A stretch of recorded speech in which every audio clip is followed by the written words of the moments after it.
Welcome to Kenton Teaches. Enjoy the video. In this video, I will explain how to make an E-Trade license. First, identify your business structure, such as a sole proprietorship or LLC, and understand its legal implications.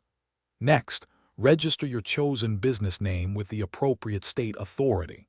Then, secure your Federal Employer Identification Number, or EIN, from the IRS, and any required state tax identification numbers. These initial steps are crucial for establishing your online trading venture legally and efficiently, setting a strong foundation for future operations. Now let's cook that rice to perfection.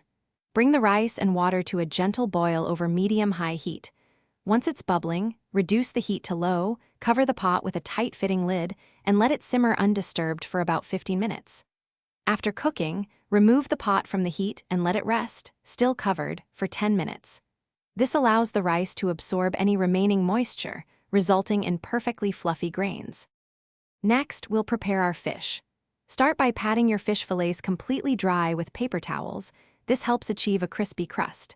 Season both sides generously with salt and pepper. Then, lightly dust each fillet with all-purpose flour, ensuring you shake off any excess. In a large skillet, heat about 2 inches of a high smoke point oil, like vegetable or canola, over medium-high heat until it shimmers. Now it's time to pan-fry the fish. Carefully place the coated fillets into the hot oil, ensuring you do not overcrowd the pan. Fry for approximately 3 to 4 minutes on each side until the fish is beautifully golden brown and flakes easily with a fork. The internal temperature should reach 145 degrees Fahrenheit.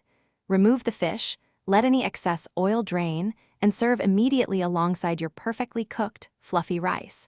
Enjoy your delicious meal. Thanks for watching. Please subscribe if this video was helpful.